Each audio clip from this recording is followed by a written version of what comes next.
you guys ever worry about or ever get nervous about just becoming a crusty old fuck growing up? Kind of like a get off my lawn. I hate this younger generation. Not even hate this younger generation. Just becoming just kind of less tolerant, less patient, more just pissed off. No? I don't worry about it. I know I'm good. I know I'm on the path, but I don't worry about it. I think it's just a rite of passage. It's just, you're on a train track, right? Yeah. And you're going to pass certain locations across the way, and eventually you're just going to get there, and you can't deviate, or everything goes awry. There's a derailment. You don't want to derail. Just steady as she goes, baby. Right. It's weird. I thought about this, especially with like sports, because you get now with Facebook and some other social media, you get a lot of like generational challenges, especially now, with like Michael versus these news players, 96 Bulls versus the 2017 Warriors, or players now just aren't tough anymore. And I'm not a reverse get off my lawn guy. I'm not like, I like to, obviously I know I'm getting older. I'm going to be 40 here in less than 2 months. I understand that I'm going to have some zeitgeistian opinions about certain things, but it all came to a head this past weekend. Okay. So, me and Sarah went to middle of Virginia. We were supposed to go to Cincinnati. We were supposed to go to the Orioles game, but our chauffeur, caught COVID. And I said, well, half the trip was going to see her friend. So I said, I don't want to go to Cincinnati just to see the Orioles. That what I mean? I just didn't want to do it. So we had an excursion. We went to Middle Virginia. We did like a 9.75 mile trail hike / mountain climb, which was ridiculous. But it's fucking awful. We can get back to that in a minute. Yeah, continue. But you know what I did on vacation? I worked out more than I do when I'm not on vacation. Yeah, that sounds like a fucking terrible idea. It was fun at parts. We'll get into that. But anyway, Sunday morning we got up and we went to this place called Luray Caverns. Have you guys ever heard of such a... Yeah. Yeah. Yep. Yeah. A lot of stalactites and stalagmites. And some meeting in the middle, some meeting, and... What do they call in the middle? What do they call when they meet? Ooh, I think it's called tummy sticks. Space docking, some sort. It's called cave tummy sticks. It's But which one opens up and accepts the other? It's a question. Cave tummy sticks in 10,000 BC. The literal translation was "ooh ooga gigi." They said that on a video recorder that we had. But I'm just thinking about the 1,000 years of tips rubbing together. Just before the fusing. Okay. Right. So, okay. Continue. So. Spelunking. I'm incredibly excited. I haven't done anything like that in So are those stalactites. That's right. Yeah, they've been hard for thousands of years. Sorry, I apologize. That was one too many.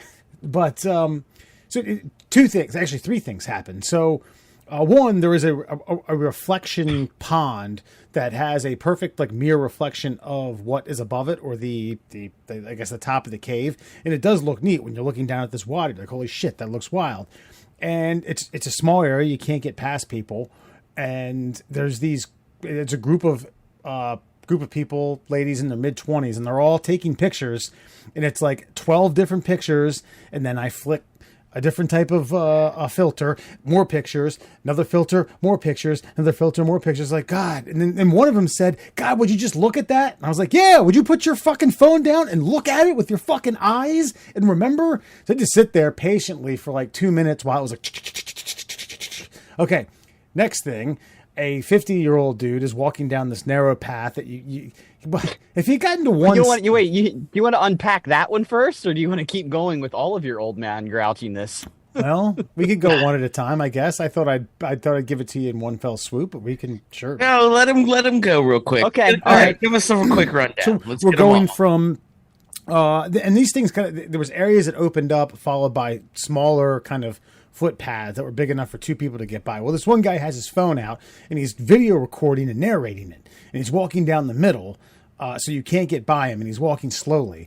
And I remember I said, I hope to God the microphone on his camera picks this up, and I said, "Oh, man, I'm narrating this entire event, and I'll never watch this video ever again as long as I fucking live. But God damn it, I'm gonna narrate all this stuff that I'm looking at right now." Fucking God, I was like, "Put the fucking phone down, man!" And then there was a specific thing that people there were employees all over the place. They were explaining, don't touch, don't touch, don't touch, don't touch. Of course, it's just way too close. Kids are going to be like, yeah. But you're trying not to fuck with the moisture because the water basically creates all this, water and carbon. And there was one like pop up in the middle. And granted, it didn't exactly look like a prop, but I'm pretty sure you weren't allowed to touch it. And parents were telling their kid to sit on it while they took a fucking picture of it. I was like, you realize that they've been saying this entire trip, don't touch anything. And you are the parent, the authoritarian, the goddamn person who's supposed to be smacking your fucking kids for touching these things. Like, oh yeah, sit on it. This will be great. God. And then they took 1,000 pictures. Just smash fucking phones. Okay. I still had a good time. It was good. It was a great time. It was a good tourist stop. Money well spent. First, Alan, as the you're closer to the generation I think Wes is railing on, so I think you should have the opportunity to speak first on this. What do you mean? The guy narrating was like in his mid-50s. Yeah, I was gonna say this just sounds like a broad spectrum of people, which is why I think his lead-in was a little misleading because I don't think it's a generational. I don't think this is old man rage. I think this is just rage, mm-hmm. which Wes has a legitimate issue with. Mm-hmm. So, like, my man is with his lovely, beautiful lady, and he's at this lovely, beautiful piece of nature, this one of a kind area with pools of water that reflect stalactite ceilings and fucking. All my man could think about is this motherfucker in his phone narrating and fucking creating a memory. Like he's just stewing about other people around him instead of enjoying the situation that he's in. Okay, well, you know what? I got to stick up for Wes's rage because I genuinely believe that humanity has lost its fucking mind. And again, I don't know if it's generational or if it's technological. I think there's certain people out there who have really dove so deep into the social media aspect of everything. They got to show people how good their lives are, that they have to capture the perfect moment perfectly, or it wasn't a perfect moment because they can't share that moment and get the perfect reception for the moment. And because of that, your moment's fucking ruined. You're the guy walking around like you're supposed to and fucking enjoy it, inhale it, visualize it, see it, memorize it, just grant it right into your fucking memory bank, and they're getting in the way of that bull fucking shit. And they're stalagnates, by the way, when they meet in the middle, the stalactites and the stalagmites. Stalagmites. I mean, good to know. Listen, I'm not beyond technology. I pulled my phone out, and I think I took somewhere between a half a dozen to a dozen photos. You're there for an hour. They say give yourself about 45 minutes to an hour and 15 minutes, depending upon how fast you walk, how much you want to soak this in. Do you want to stop at everything? And they give you actually they don't give you a recorder and have a narrator narrated, but they do have a brochure that gives you certain landmarks that you can read about. So take your time. We took an hour. Well, I think the thing that I was missing there, what I meant to get to, because I was, you're kind of working me up, because remember the train, and I told you those fucking, the AV Club jack wagons got on the back of the train and decided they were just going to consume the whole thing.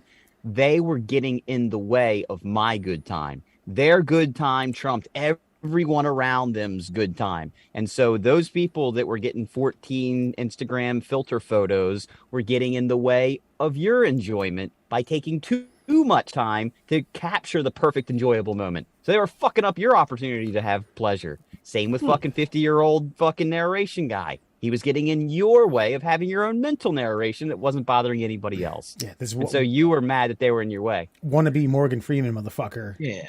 I mean, I get it. I agree with you on the whole over cell phone usage. Because, for me, it's at concerts and stuff. You know what I mean? Like, back when concerts were a thing. I haven't been to one in a while. But, fucking, yeah, people were holding up their phones and shit. I'm short, man. It should really grinds my gears. So I mean, I get it. I guess in a big giant rock cavern, I probably wouldn't care, unless you are like gumming up the works. Like if there's a narrow path and you're just fucking standing in it videotaping, yeah, you got to fucking move. So, I mean, I kind of get that one. Go ahead.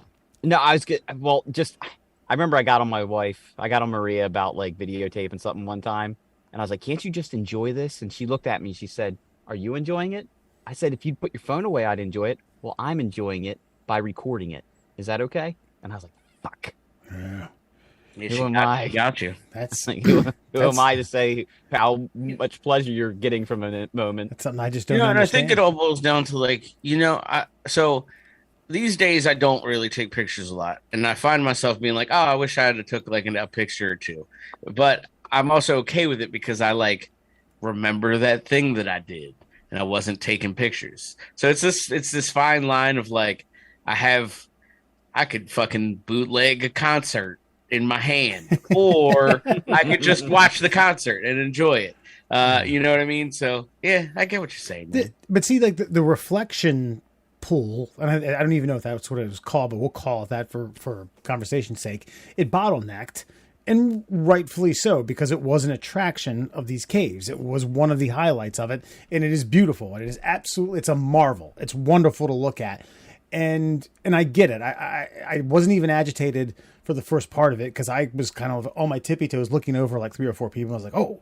holy shit, that is wild. I can't wait to get up there. And instead, I sat there for 3 minutes while 6 ignorant ass, and I know I'm misusing the word ignorant, but ignorant ass motherfucker sat there and decided to take like 75 photos each. Like, and it's like, oh my God. Like, you don't even have a concept of how irritating you are, how irritable I am because you're a fucking asshole. Assholes sometimes don't even know. Maybe it's like being stupid and dead. You don't know. When you're dead, you die. You don't know it. When you're stupid, you don't know it. Maybe when you're that ignorant, you just don't know. That's true, man. I'm a firm believer in telling people that they're dumb, though. Yeah, true. I mean, Like a lot of people don't know, and you just gotta be like, look, man, like I love you. You're cool, but you're stupid. no. It's okay. We'll get through it together. What would you say to these strangers? Taking I don't know. It depends on what kind of mood I'm in. I usually don't really give a shit because, like, I'm not taking a picture. So it's like as long as I can see it, I'm kind of okay. I'm getting my experience in. But I mean, I will tell you to fucking kick rocks, and I like using terms like that. Like I like telling people to beat it and or kick rocks, and like a lot of people don't get it these days. Like you get some youngsters, they're like, "What? I'm like, fucking get out of here, move it." Saying kick rocks inside the cavern may not be the best option. That's fair. That's a good point. But I'll do the very passive aggressive thing where like once they're done and they are finally moving on and it's my turn, I'll be like, you sure you don't want to get one more? I'll say something like that. I was about to say to the one closest to us, be like, are you sure you got it? Are you sure you got the right one? You've taken a lot. I just make sure.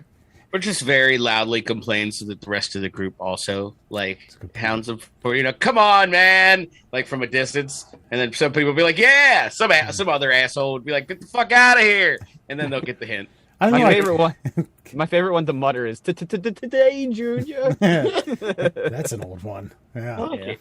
Makes fun of people stuttering though. You make fun of people who stutter? Yeah, why not? Yeah, they stutter. Yeah, it's funny. Dude, there's that fucking comedian from America's Got Talent who's making an entire career off of his fucking stuttering.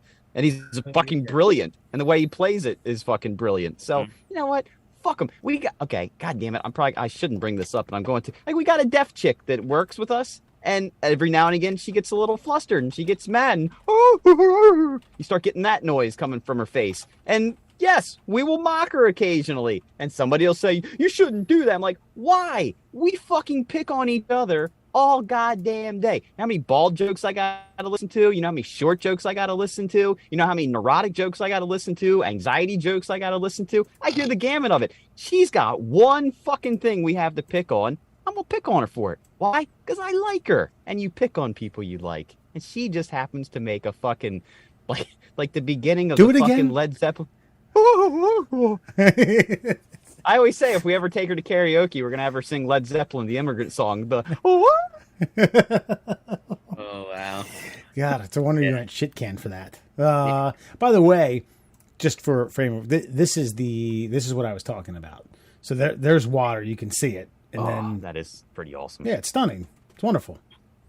Yeah, that's like the last image you see if a crocodile comes at you, and then death. That's what you see soon thereafter. Pearly gates. Little crash holes, everyone. Stuttering. That's a terrible stutter. Terrible stutter. Yeah, it's pretty bad.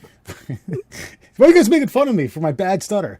Foxman, Alan, man. But yeah, 9.7 Old Rag Mountain in Virginia. It was wild. There was a rock scramble towards the top of it. I mean, some parts where if you didn't concentrate, you were going to fuck yourself up. Maybe not death, but I mean, get the fucking helicopter out there. File this under white people shit. That's fair. Come to think of it, I think I mean, that's not true. I know some Browns that fucking hike, but I know there was this whole article.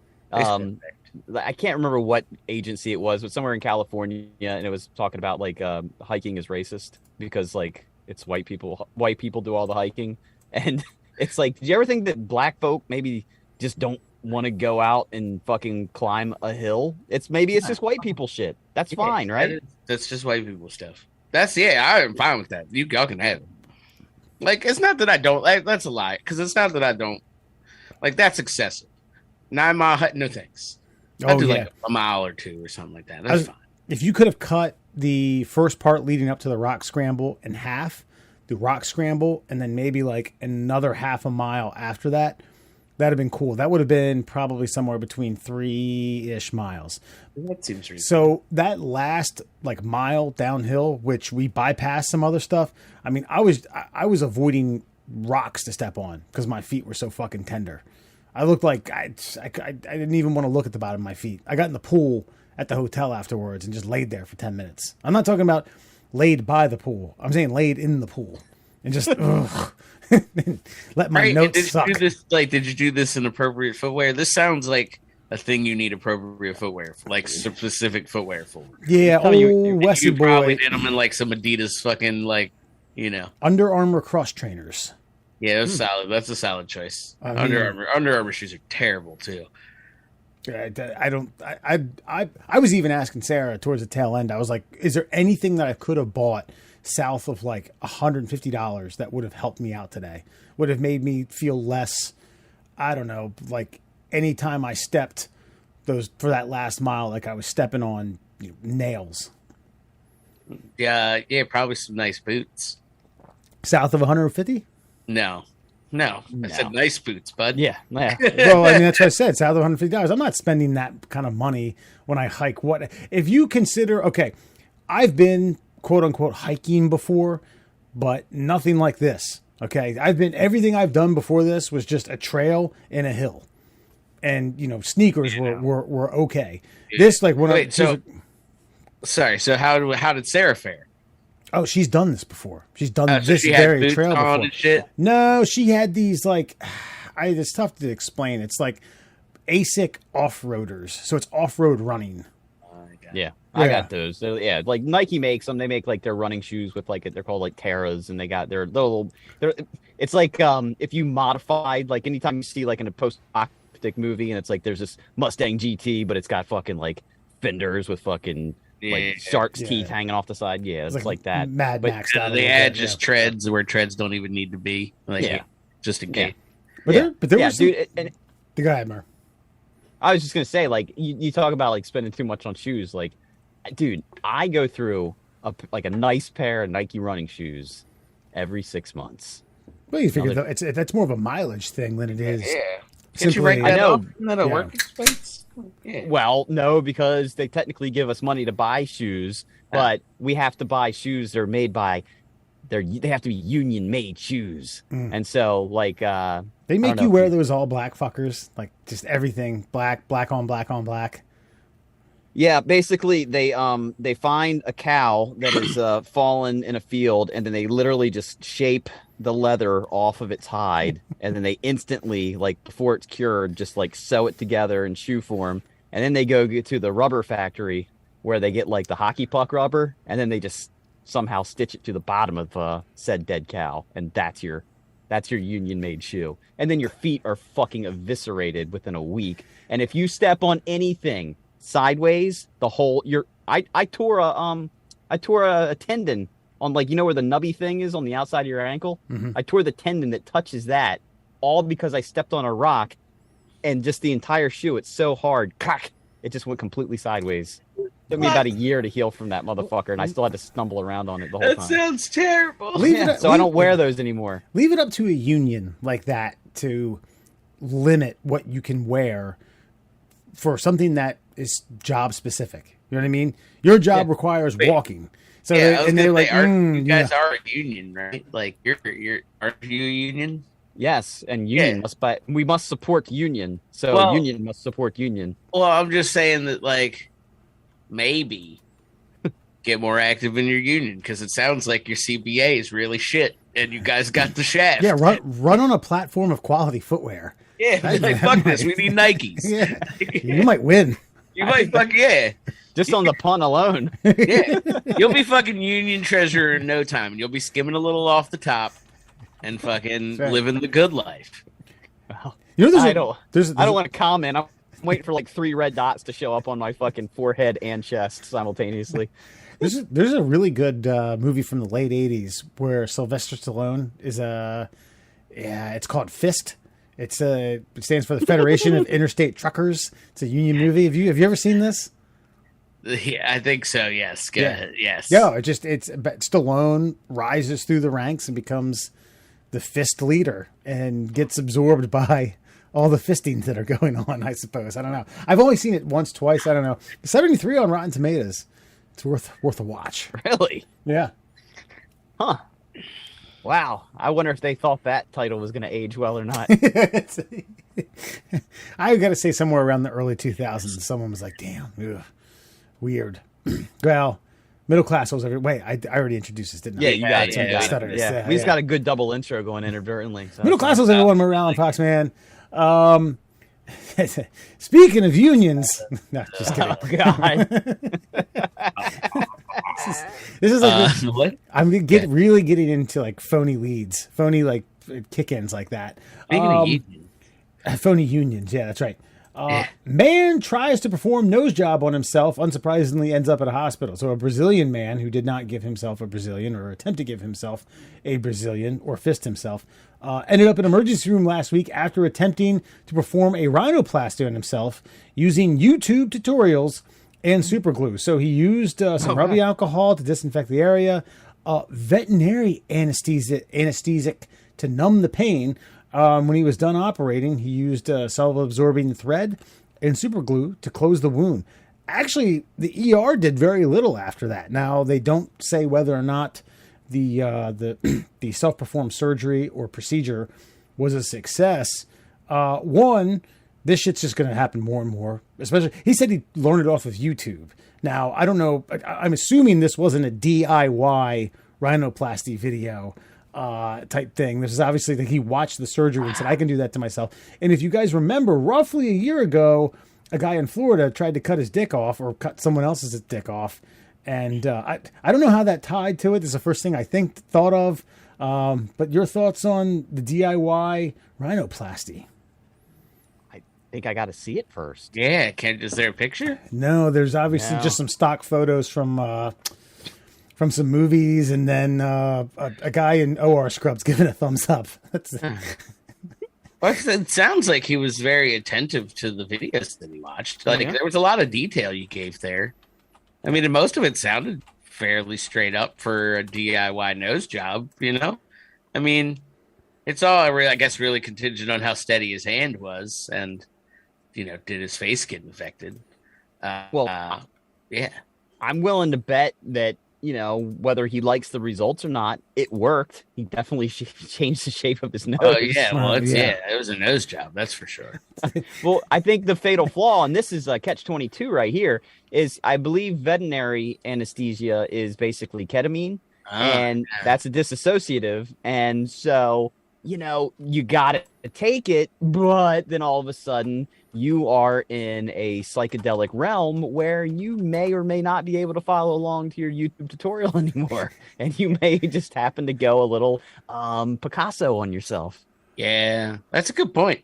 I think the fucking time you would least want to fall into a K-hole is mid rhinoplasty. Mid DIY rhinoplasty. DIY rhino, doing it with your Cutco knife. But it's probably gonna go bad, is what I would think. Your Cutco knife. Here's the question though.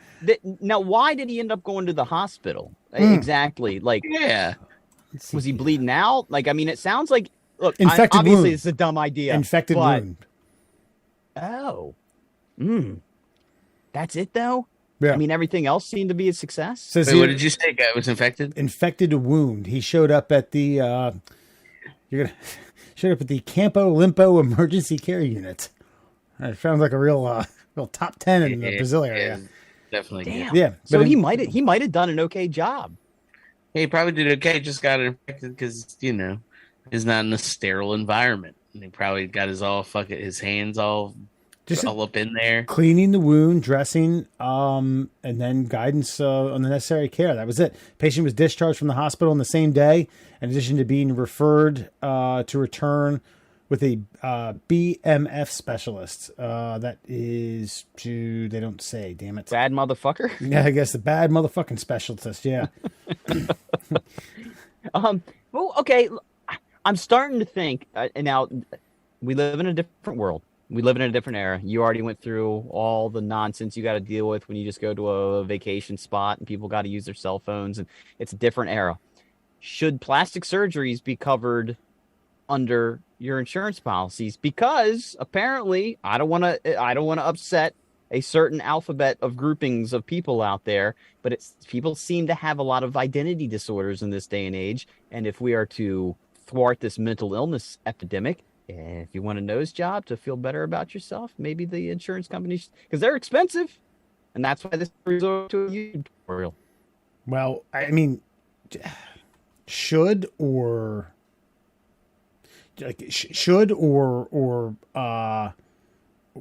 will they? Because I don't know. I just don't see these. Well, they will not. We can go ahead. Yeah, that means to say these insurance companies aren't going to budge on that. But should they? Absolutely. As much as we pay these motherfuckers, they should cover everything. So, yeah, we can get into that conversation. But we all collectively pay them plenty for all of us to get as many fucking Jaco Pastorius blade legs as we want. It doesn't fucking matter. Voluntarily, cut them off and give me blade legs. Because I can. I want a fucking nose job. Give me a nose job. I want you to turn this penis into a vagina. Fucking make it happen. Push it inside me. Fucking, for freezies. Well, not free. Tax money or premiums.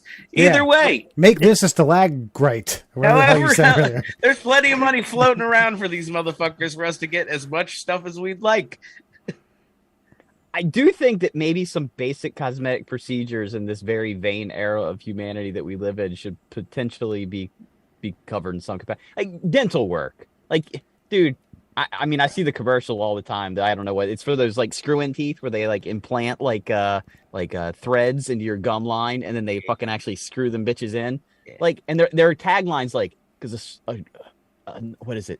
A healthy smile can change your life. And you see some of these motherfuckers, it's Crackhead McGee just spent 20 years on the meth pipe clean. He's got fucking, I don't know, sand tiger teeth that are fucking blackened every third one.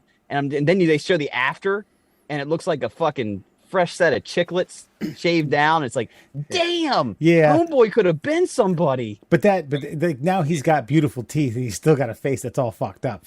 It's just the teeth are looking too damn good. They're just too straight, too pearly white. I know what you're saying, but okay, let's say they did I don't know, what do you call that laser abrasion thing, and yet he still had the fucking death teeth. Mm-hmm. He'd still look like shit. Right. Mm-hmm. But with the fucking road burn face and those pearly whites, it's damn, that's still a handsome. He's he's a weathered yet handsome man. Yeah. That You grill could just on be it. like he's unfortunately ugly, but he's got great teeth. He looks like he's taking care of himself. Yeah. Right. He's clearly got insurance. Yeah. You know what I mean? So yeah.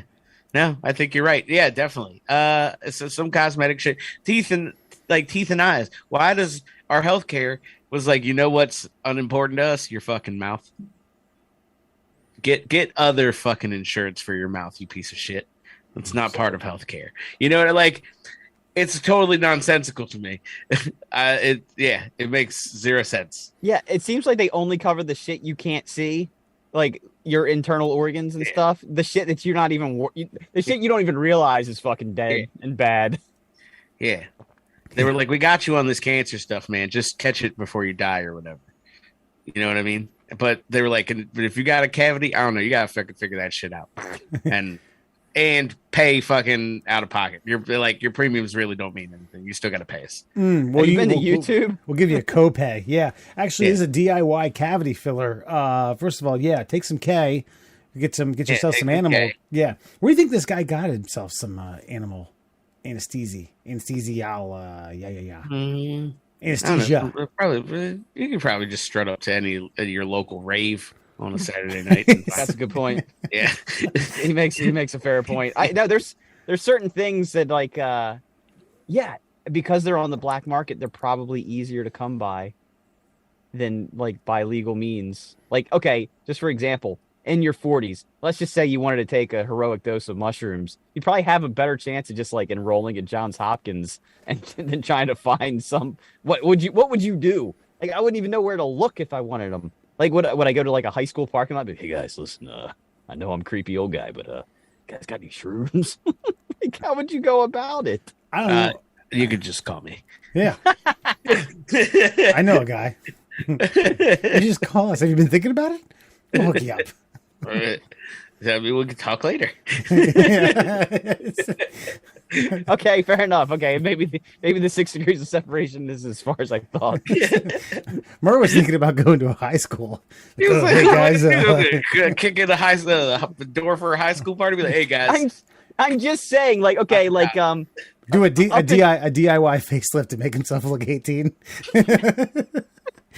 real tight. Yeah, I need a local anesthetic. I just figured that was the best way to go. What's up, guys? And there's Tom Segura's got a good bit about trying to. Okay, his kids. He's like, my kids are like 3 and 4. He's like, you think they're gonna fucking believe me when they're 18 about what it was like to try to find weed when I was like a teenager? yeah. I used to get in cars with strangers. Why? Was the local 7-Eleven closed? Right? Yeah. No, that's how it used to be. Yeah. In bad neighborhoods. Oh. Sometimes. Oh yeah. Or you find yourself at a mid-20s Coke party where everyone has their shirts off. Yeah, been there. Think maybe. I don't even know if I should be telling this story. Everyone's been there, right? Yeah. I was gonna say, we might have to cut this whole fucking bit. That is why I think that scene in Superbad where Michael Cera gets caught up in that bedroom where he's trying to make the phone call. That's why I think that's incredibly funny, because I was in a situation like that. It was like, I could tell a story that we definitely have to cut. Like, do you want me to just start it? We can talk about it later. I got stuck. That was my freshman year at Frostburg. I got stuck at a party where opium was involved. I was like, I guess. What am I, a fucking 1800s Chinese man? Let's fucking do it. I also think that's why that scene from Boogie Nights, where like the little Asian kids like walking around throwing firecrackers in the air, I think that's why that gives people fucking anxiety too. Because like, I think everybody, if they grew up in America at a certain time in their lives, was in a very uncomfortable situation for a reason they didn't know why they were involved. Like, yeah. Hey, man, I gotta run by and see a buddy real quick. You want to come with me? Hey, sure, why not? Yeah. Yeah. By the way, but I didn't preface this with the fact that I was 17 when I went to that party. Certainly wasn't looking for what those guys were looking for. I actually think I was 17 as well, because I didn't turn 18 until Christmas break of my freshman year of Frostburg. Good times. Friend or foe coming up. It's about extorting McDonald's food in and out of country. Still alive. Now listen up, fellas. Do you know the statistics on unprotected sex? Men are 3 to 5 times more likely to bust early. Don't be a pump and dump. Wrap it up. Now, back to more of the Middle Class Holes. Welcome back to the Middle Class Holes. Foxman, Alan, and Murr. You know what time it is, folks? It's time for a little thing we like to call friend or foe. All right, let's do it. I'm going to read a news story to you. See if you agree or disagree. An air traveler was recently fined nearly $2,000 by the Australian government for failing to declare 2 egg and sausage McMuffins in their luggage. The unidentified traveler had arrived at Darwin Airport from Bali. Where's Bali? Is that India? It's south of it, right? It's in the South Pacific. Yeah, Gotcha. It's beautiful. Yeah, it is. I'd love to take 4,000 pictures of Bali then. In Indonesia. While eating an egg McMuffin and forget about the McMuffin and put it in your luggage. So fined $2,000 for 2 egg McMuffins by the Australian Department of Agriculture, Fisheries and Forestry. A detector dog named Zinta sniffed out the passenger's backpack. After further inspection, it found the muffins and a ham croissant that had been purchased at a McDonald's in Bali. The passenger was slapped with a $2,664 quote infringement notice, or it's a $2,000 fine for failing to declare potential high biosecurity risk items and providing a false and misleading document. Australia had recently implemented new biosecurity rules after a foot and mouth disease outbreak in India had spread to Bali. So anyway, egg McMuffins seized and destroyed. I'm sure they were going to be destroyed pretty quickly any which way. So friend or foe, international foods like McDonald's, are they something that you should have to declare? Or foe, shit, I fucked that up. Okay, friend or foe basically is this. McDonald's is an international food brand, right? So they're everywhere. So it's not like it's something that is unique or invasive to another society. They've already adopted it. So friend, you should have to declare it because it's not from this world. Or foe, no, it's everywhere. You shouldn't have to declare that. It's an everyday item, just like toothpaste, toothbrushes, makeup, anything that you would have on your persons any which way. So you should just let it go. Wes. Well, one, I think that, first of all, Zinta, this the detector dog, who obviously is trained to smell, in my opinion, probably bombs and or drugs, just used its natural sniffer and was like, oh, what do we have here? Oh, food. Zinta, good job. Like, oh, the dog smelled fucking food. Great. Yeah. Fucking here. They probably should have fed the dog one of the fucking McMuffins as a treat for doing a good job. Foe, this is bullshit, man. They probably made this fucking law up while they were rolling through customs. Like, oh yeah, there's foot and mouth stuff going on here in Australia. The passenger says, what foot and mouth? How's that have to do with an egg McMuffin? I forgot about it. It was in my, it was smashing up against my toothpaste and toothbrush. Oh yeah, sorry, sir. Listen here, these things are causing a major problem. Especially where did you come from? Bali. Oh yeah, the McDonald's in Bali. Foot and mouth, heavy. All right, fuck this. Foe, fuck the Australian government. They should take the egg McMuffin and stuff it up their ass and then give this guy back what? They didn't even name the fucking currency. What it comes to about $1,800 American dollars, 2,664. Fuck you, Australian penis mouths, fistings. I think they're Australian dollars. I believe. Is that what it is? Sorry, I believe they are. Yes, of course they'd copy us, assholes.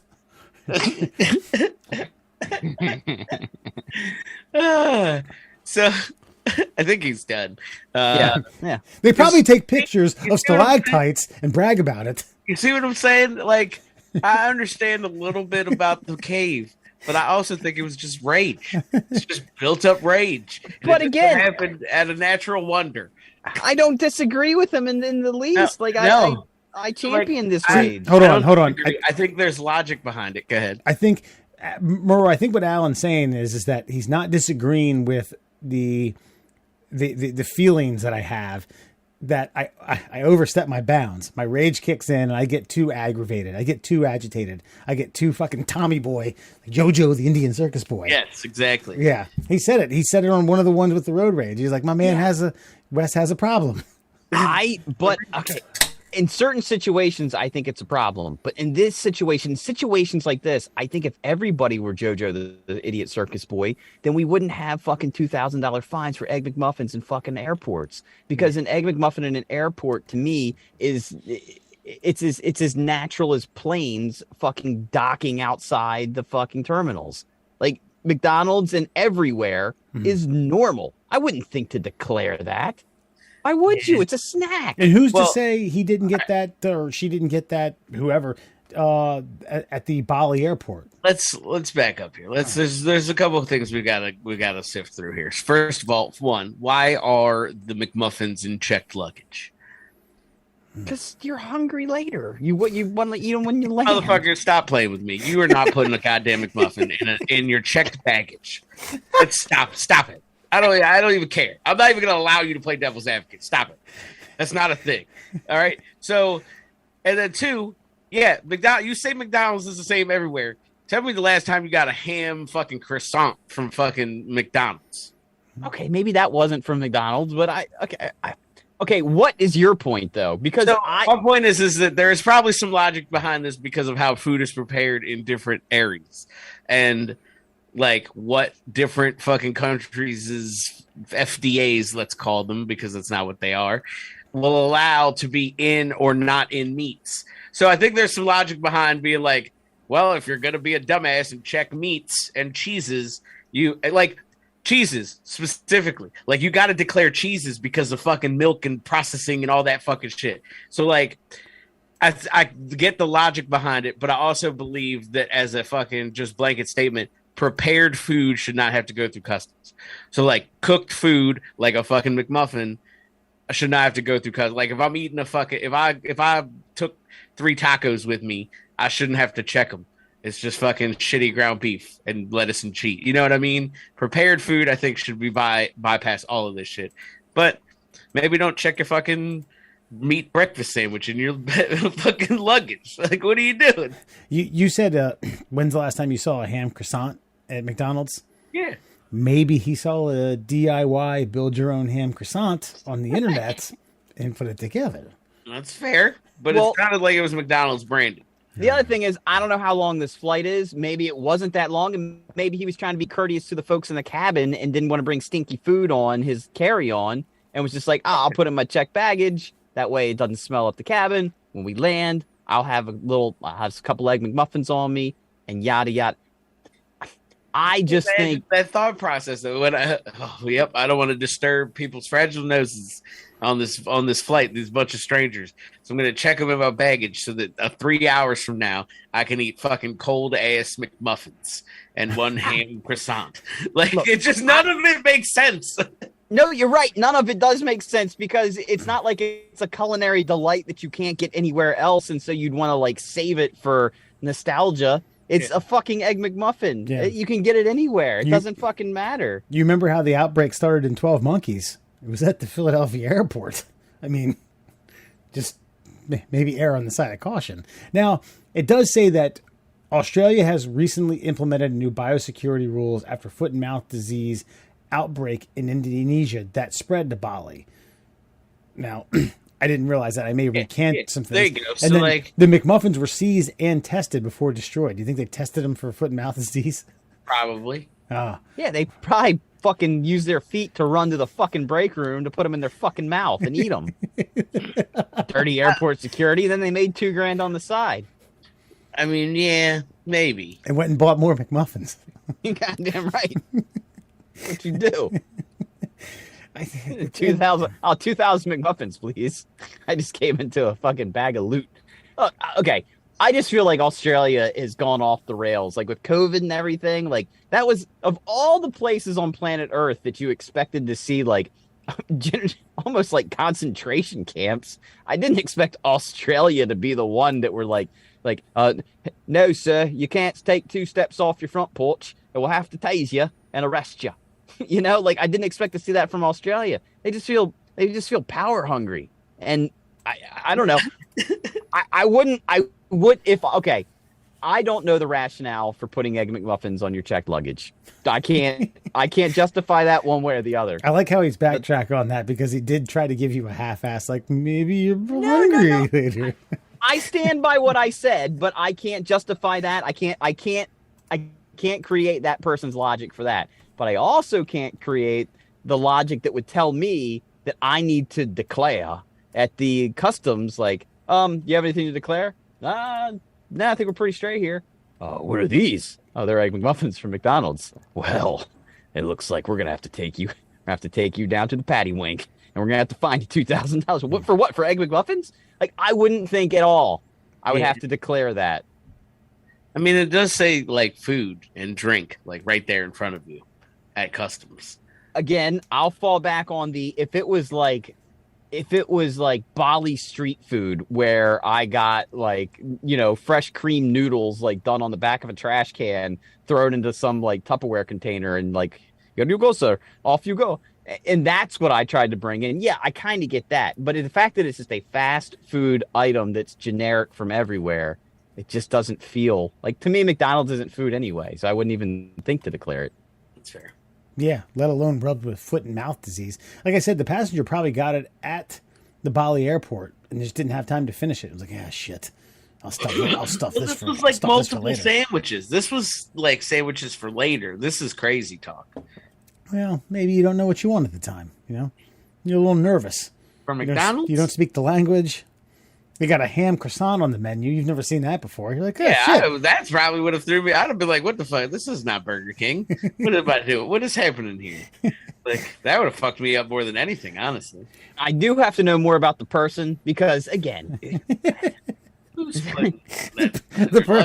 person's really going to be the difference maker in this. Okay, fair enough. Well, no, because people's eating habits, like, some I don't understand. You know, Maria likes to watch a lot of TLC, and, you know, every now and again you'll see, like, my 800-pound life. It pops on the TV, and I'm like, I don't think that I would lay in bed and eat a carton of eggs and 4 Mountain Dew 2 liters for breakfast. I can't. And then I'll save this one for later, and then puts a fried egg in their shirt pocket. Like, I don't get hat logic either. So I don't understand how this person operates their life. Yeah, this is crazy. You brought up TLC, and every time anybody brings up TLC, I just get confused at their programming and the fact that it used to be once the Learning Channel. Like, what the fuck am I learning from my 800-pound life? Except maybe not to put fried eggs in my pocket to save for later.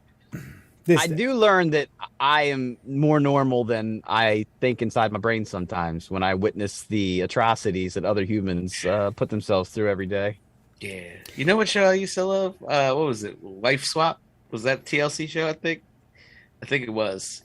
I liked it back when it was like a legitimate show where they were like trying to legitimately learn like how the other half lives, you know? Yeah. But then when they turned it into like... Yeah, Roddy Piper's wife with someone else's wife, yeah. They would send like the fucking like Grand Dragon's wife over to the fucking like to, like the fucking Nation of Islam's fucking yeah. And then we'd be like, all right, guys, what? Someone's gonna get murdered. Well, I'm still faux, even though I did read this pretty good thing about someone basically saying, I have no sympathy for people who choose to disobey Australia's strict biosecurity measures. So if you're traveling in or out of Australia, or if you're an Australian resident traveling back home from out of country, and you choose to be ignorant to the laws that are strict, according to this, Minister of Agriculture, Fisheries, and Forestry, I guess, sorry, man, bummer, boss. All I can think of though is if it was me, with an eyeball shot over the shoulder of the agent that's like arresting and fining you, there's a fucking set of golden arches that is fucking gleaming off your eye just in the terminal right there inside the airport. Like, oh, but there's McDonald's right there. Yes, but this was McDonald's in Bali. I know, but there's a McDonald's right there. I understand, but this isn't from that McDonald's. And see, like, because you're a smart ass, if I was that guy, I would walk over and be like, does there look like there's a fucking ham croissant on there, motherfucker? You're really caught up on this ham croissant. Because it shouldn't be on a fucking McDonald's menu. It's fucking preposterous. And you keep leaning on that McDonald's is the same everywhere, and it is clearly not. Okay.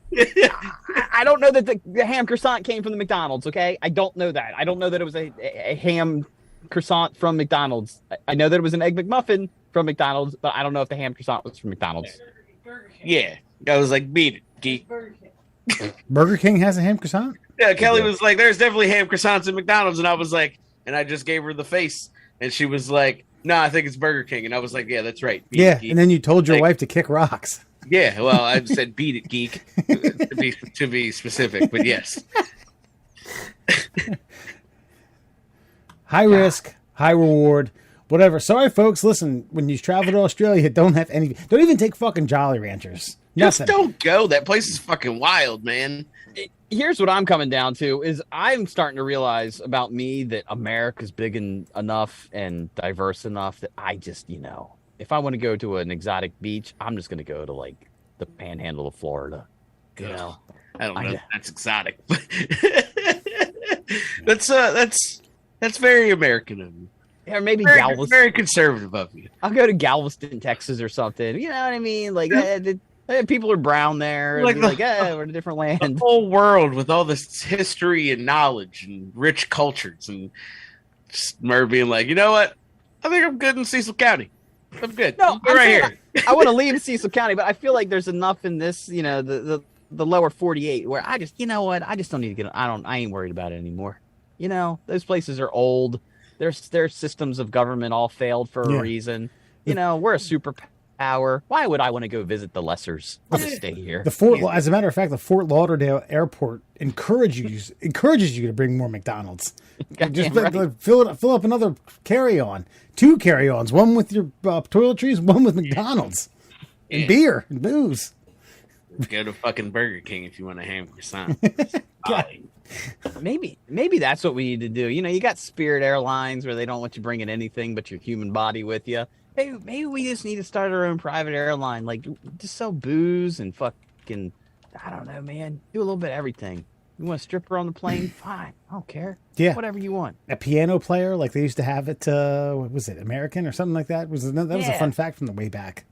Guys want to smoke cigarettes? Smoke them away, man. I think they have those already. They're called private flights. Yeah, and in the private charters. And in the back of the airplane, you know what they have? Murr? Flight court. Flight court. Flight court. Ketamine? Yeah, ketamine. Sure. All right. Well, that's cool too, I guess. Yeah, actually, this is the 30,000 feet on ketamine. The Honorable Judge. This is the K-hole lounge. Everybody fucking zonked out. Oh, Christ. Well, shit, I think we've beaten this fucking McDonald's horse to a bloody pulp. Let's move on to Fun Fact Friday. Let's get to it. Let's learn facts. By the way, I would like you to challenge me. Let's learn facts. Woo-hoo. Is that what you want? I was gonna say every week, if you'd like a different tune, I can sing you a Fun Fact Friday intro. Please do. Just sit right back and hear some facts from my calendar. They're sponsored by the Shin Splints Recovery Group. If you've got pain below the knee and just above that ankle, go and find these stupid assholes who share your pain. Who share your pain. Nice. Did you write that? Sure, I'm making it up as I go. That's good. Yeah. I don't know why that is the tune, the melody that you stuck with, but I commend you. Yeah, and you know for a fact the fucking skipper had shin splints. Yeah. That motherfucker. I know for a fact that a modern audience will not understand any of this part of the show. I don't even understand what's going on right now. But let's get to it. 5 fun facts for you fuckers on a Friday, brought to you, of course, by the Shin Splints Recovery Group. If you got that pain below that knee and above that ankle, find some like-minded morons like yourself on Facebook, the Shin Splints Recovery Group. OMG facts! Did you know ancient Egyptians typically used a pearlescent substance found in fish scales to give their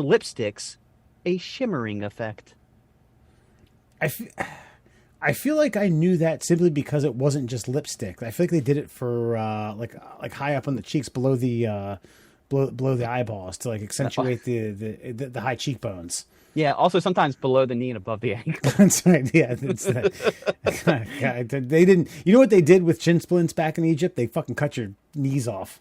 That's right. No more pain. That's right. That's probably No. But I always no. But what I find fascinating about things like that is that, you know, as much as we look at ancient history and the people from that era, they weren't much different than us. We may have accumulated more knowledge, but, you know, the need to beautify was always there. The need to advance was always there. The need to create monuments was always there. The need to innovate was always there. And that's what fascinates me. That I mean, because that's not people just trying to survive and get by. That's people trying to to peacock a little bit. You know what I mean? Get that show on TLC. Yeah, they probably didn't know what a weekend was, but they were getting ready for whatever their weekend was. It may have been a Friday or Saturday night. I don't know. I don't know if they had a calendar. Perhaps they did. How do we know that, though? Do we find, like, ancient lipsticks? Or is this more archaeologists just making shit up to fucking sound cool?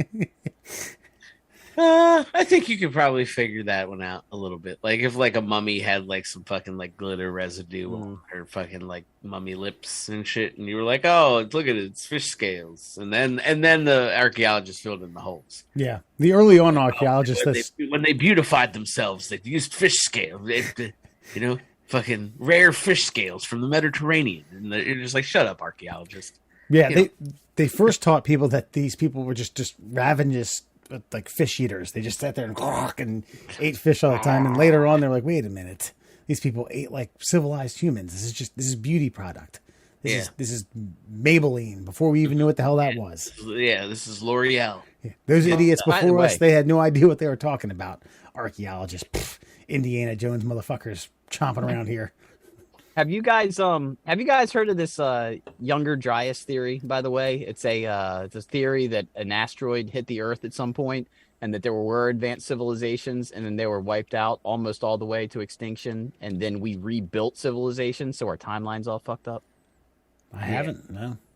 Yeah, they think that that comes down to like the pyramids. Everybody's like, well, how the fuck they build them? It's like, no, they had technology to build the pyramids, then everybody was wiped the fuck out. And then they rebuilt from there, and the pyramids are a relic from a bygone era that we don't even understand. Wait, I thought they've been able to date history back with no breaks in human history all the way back to the pyramids. There's no like split. Yeah, scientists. I'm pretty sure they have. The guys who wrote the books, who don't want to change the books that they wrote, yeah, they fucking wrote the history. This fucking guy. So it's a conspiracy. It was McGraw-Hill years ago. Fucking wrote the book, and that's it now. I'm just saying, man, there's a guy who's got some theories about the Sphinx. He's like, there's 2,000 years worth of fucking water erosion, and it hasn't. That is big facts. There is mad water erosion on a fucking thing in the desert, so that is true. That's a good point. I'm with you there. And he's like, and there's 2,000 years worth of water erosion, and it hasn't rained in this desert for 6,000 years. So fucking add those numbers up. And nobody in the academic community even wants to look at his research, because it will fuck up everything they've ever learned or taught. Yeah, I wouldn't go that far, but yeah, that there are some interesting things. No, I feel like it's Alan's job to like half back me on everything.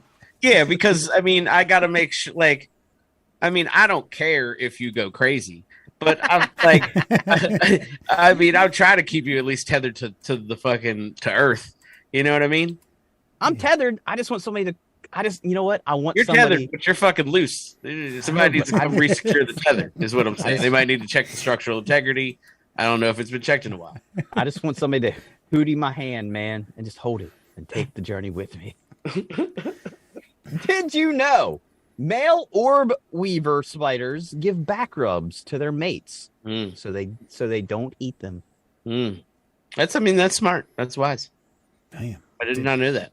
Did not, but that's sexual as shit. I like it. Mm-hmm. Damn, baby. Orb weavers are fucking like super smart, I think, too. So I mean, this makes sense. This all checks out.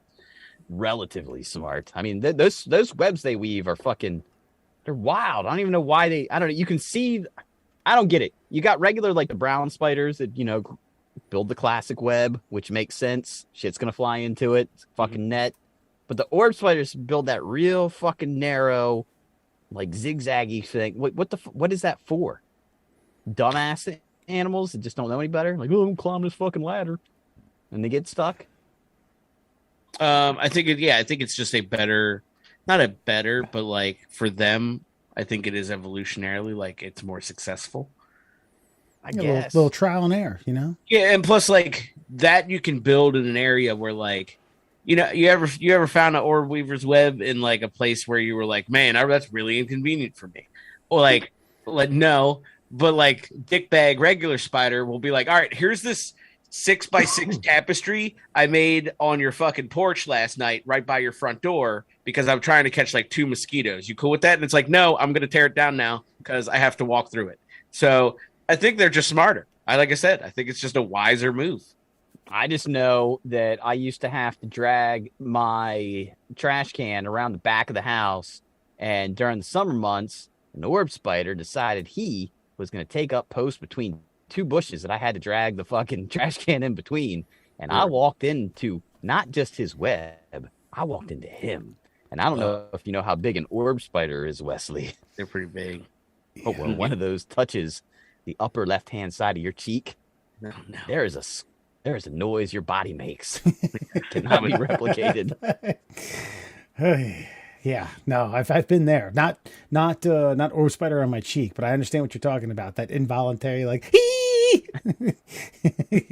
and For me, it's a lot of like run-on cuss words just all blended together. That's right. And if I could be in an NFL combine when that happened, they'd be like, "Yo, man, my man's vert is Like if that straight." that kind of shit has happened, and it's like, remember in Ace Ventura when he finds out that fucking Einhorn is a man, and then he fucking like burns his shit in a trash can and like cowers in the shower? That's me. Yeah. I hate spiders. My God, he ran a 3.840. Einhorn is a man. Oh man, very problematic movie, Ace Ventura. Yeah, really. In hindsight, I was just kind of thinking of that. Oh God. All right, moving on. Did you know? Oh, this is going to take me a second here because it's a long German word. Back. Oh, Jesus. Okay. Yeah. Get it out. Yeah, You gotta get. okay, let me get into the German. Ja, Backfingleichgewicht is a German term for a face that badly needs a punch. Can you spell that? Yes. As a matter of fact, I would love to spell it for you, Alan. BACKPFEIFENGESICHT.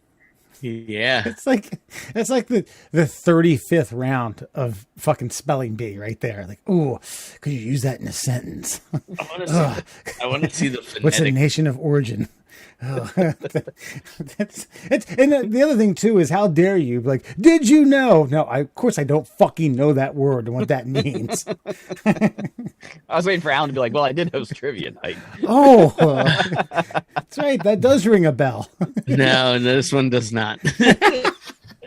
Back. Sorry. Peace. Feingleich. Back Pfeifengesicht. I think it's back Pfeifengesicht. Yes. Perfect. And I'm willing to bet that if you break it down, it literally breaks down to face that needs punched. Yeah, probably. Hold on. Pause. Yes. Backpfeifengesicht. Pfeifengesicht. I think he put a little fucking emphasis on that one. Here, do it one more time. Audio. Yeah. Here it comes. Backpfeifengesicht. Pfeifengesicht. Sorry. I can't even make Pfeifengesicht. those noises. I know, you're right. Pfeifengesicht. Pfeifengesicht. I want to fucking. Can we put that on a soundboard and I just fucking put, like? Because now we know what it means. It means you need to your face needs slapping. I actually think that's the noise I made when I walked into that fucking fire. That's fair. Accurate.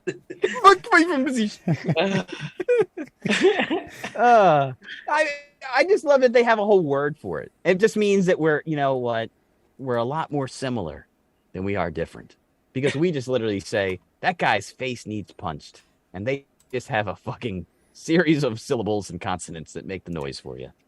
One Thanks, word. Germany. One word. Yeah. Back 550-ish.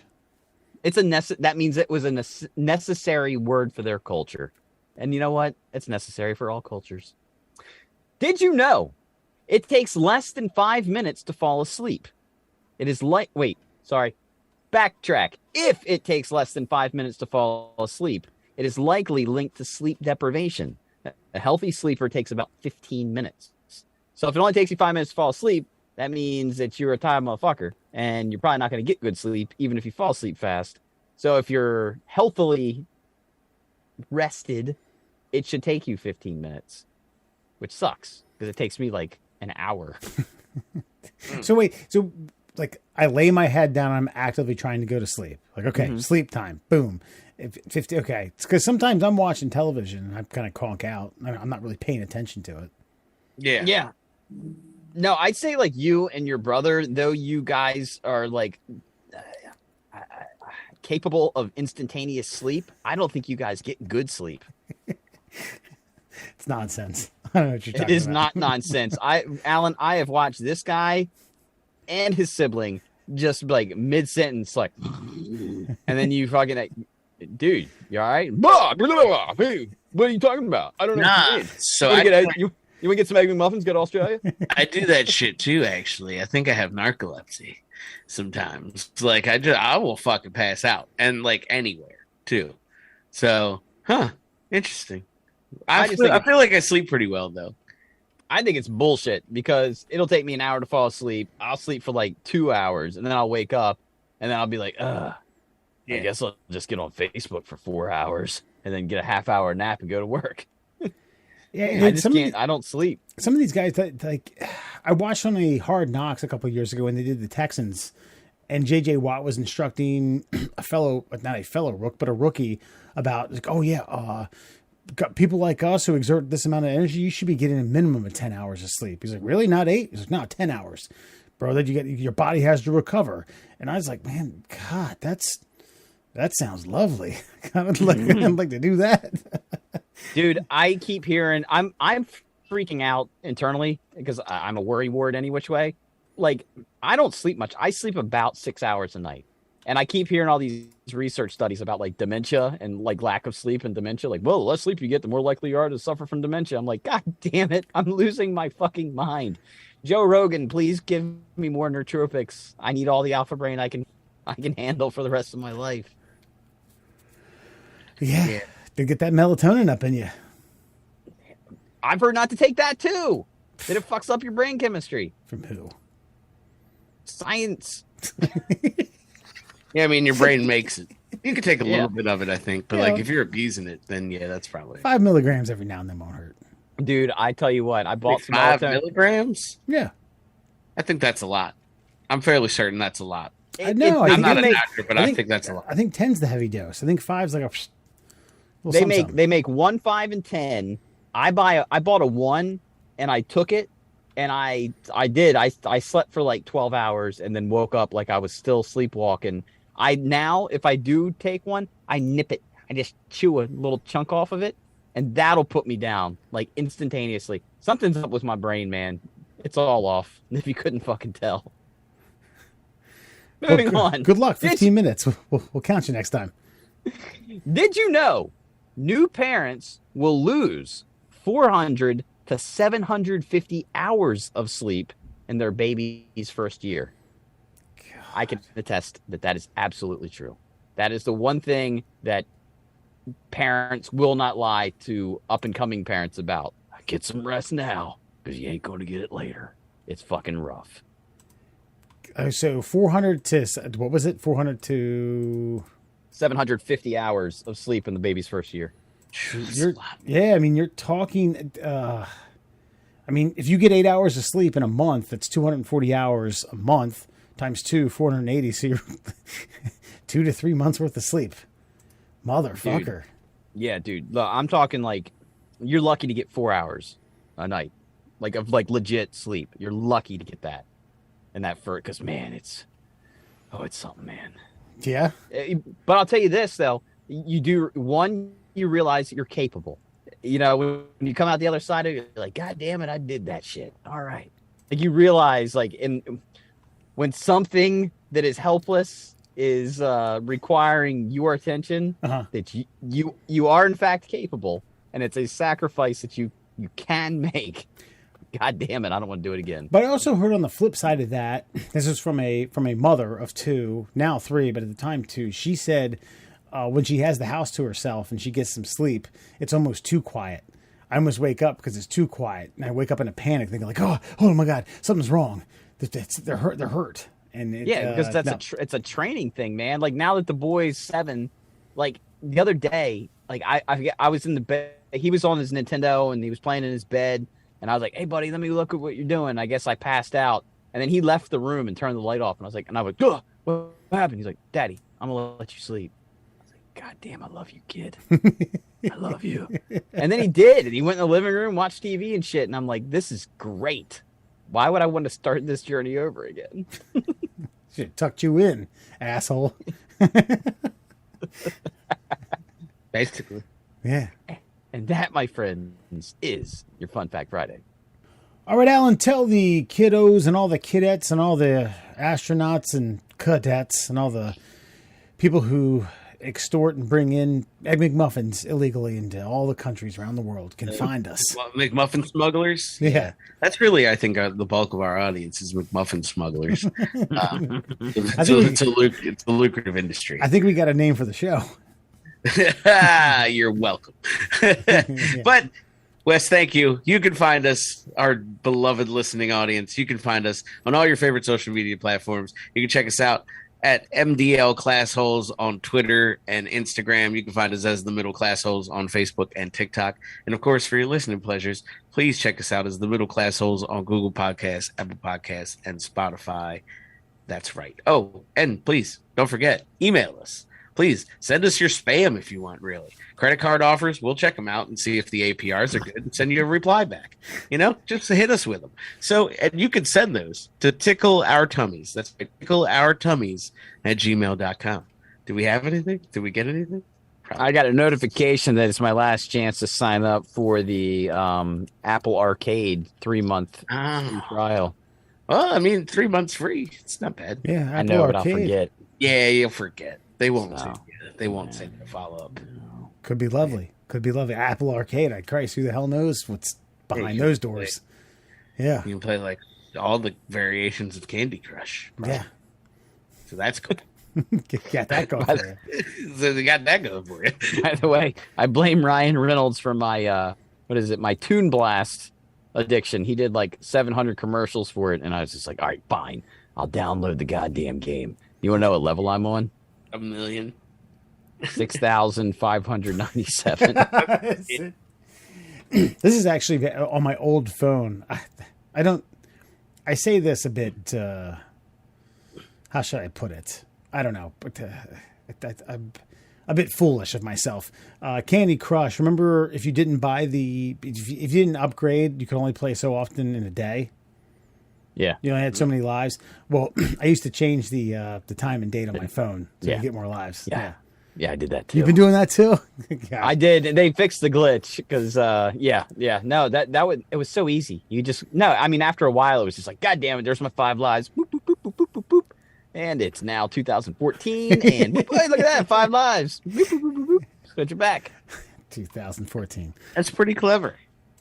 You ever heard of that? Damn. No, I mean, I never played it, so no.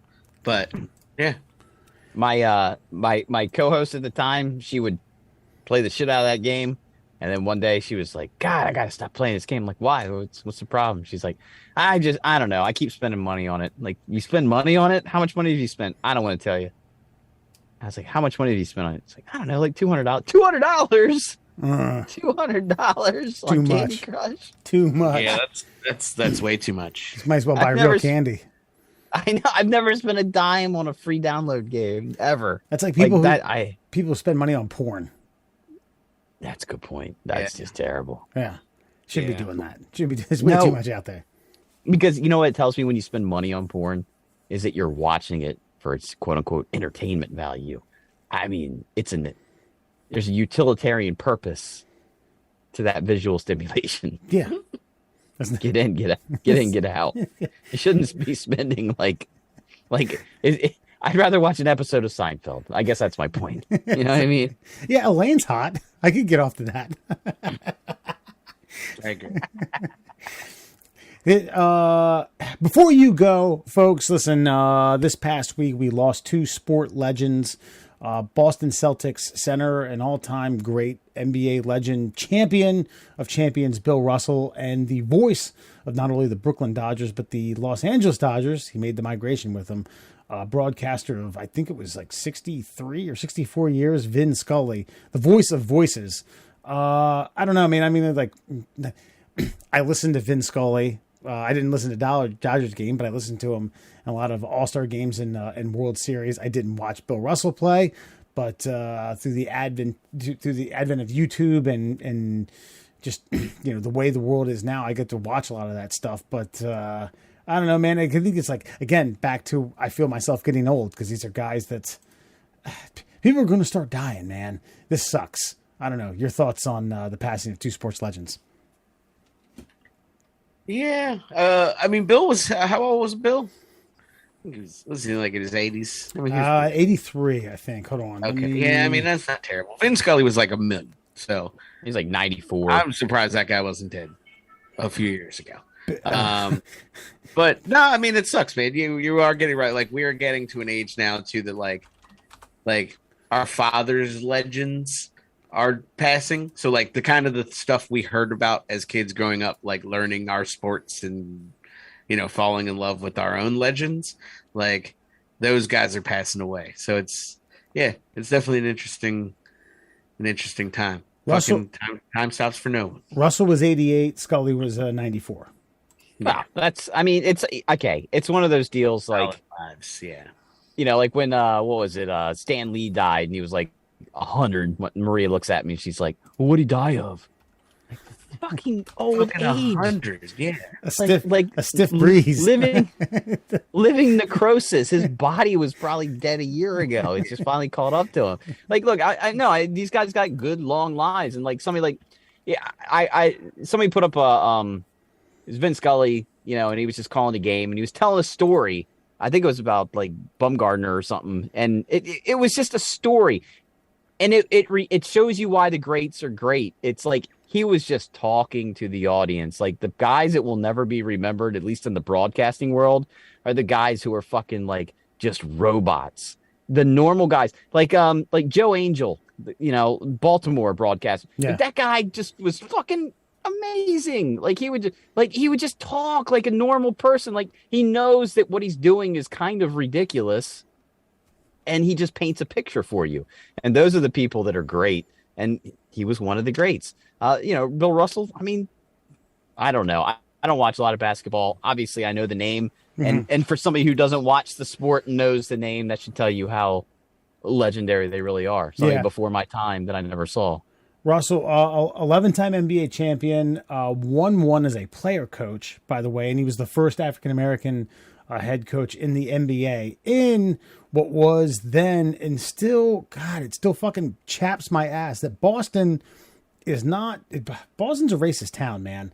For the Bostonians that are around here, I don't know, man. I've heard, and Adam Jones has talked exclusively about how fucking people have said dastardly things about him and his skin color while he manned center field many times in Fenway Park. And after that, obviously, Russell became a humanitarian. The crazy thing about Russell's legacy is, in my opinion, a guy who was 6'10" at the time playing in the 60s was a bona fide center. And he's left off a lot of like all-time lists because at 6'10", he probably wouldn't play center now. And it's like, well, he can't play power forward. He played center back then. Like, man, the motherfucker won. All right. I'm not saying he's the greatest center of all time, but some of that stuff has to supersede, the eras of which you played. One of Russell's greatest quotes, in my humble opinion, I don't know if you guys know this all too well. Do you remember Willis Reed from the Knicks? He came out, he stumbled out on the court in like the 71 finals. Missed a couple games before that, hit 2 shots, and then didn't play the rest of the game and spirited the Knicks into beating the Wilt Chamberlain-led Lakers. Does that ring a bell? Nope. Yeah, Reed won the MVP that year for the regular season. Really fucked his leg up in Game 4, missed 5 and 6, and came out in the Madison Square Garden, went nuts, went absolutely ape shit. He stumbled out, he like limped up and down the court, hit his first 2 shots, and then the Knicks just went on and trailblazed the Lakers that game to win the NBA championship. Bill Russell, who was retired at that point, speaking about Wilt Chamberlain playing against Willis Reed, said, "I would have fucking buried him. He comes limping out on the goddamn court. I would have fucked his fucking day all up and won the championship. I would have played harder than I'd ever played my entire life against a gimp." And I was like, God, listen to that fucking killer go. And he had been retired for 10 years at that point. Yeah, I love that. And for a guy like Vin Scully, for a guy like myself who wanted to be in broadcasting and still kind of do, go back and listen to Kurt Gibson's home run in Game 1 of the 1988 World Series. He knows to call it, and then he knows to shut the fuck up. Let the picture, let the videographers do their job. Let the crowd go bananas. Let Kurt Gibson fist pump all the way around the bases, and then maybe after a minute or two, you can give your commentary to it. And I mean, he was the voice of voice. He didn't have a color commentary guy. He called the game by himself for the most part. He was his own color commentary and play-by-play guy. And shit, I'll tell you what, he retired a few years ago, but I got a little choked up hearing about his passing. And I tell you what, we normally sign off the show by one of our idiotic songs in our logo, but tonight I'm going to give you Vin Scully's last game sign off, because I think it's incredibly inspirational and I don't know, something pretty cool. So enjoy. You know, friends, so many people have wished me congratulations on a 67-year career in baseball, and they've wished me a wonderful retirement with my family. And now, all I can do is tell you what I wish for you. May God give you for every storm a rainbow, for every tear a smile, for every care a promise, and a blessing in each trial. For every problem life seems a faithful friend to share, for every sigh a sweet song, and an answer for each prayer. You and I have been friends for a long time, but I know in my heart that I've always needed you more than you've ever needed me. And I'll miss our time together more than I can say. But you know what? There will be a new day and eventually a new year. And when the upcoming winter gives way to spring, rest assured, once again, it will be time for Dodger baseball. So this is Vin Scully wishing you a very pleasant good afternoon wherever you may be.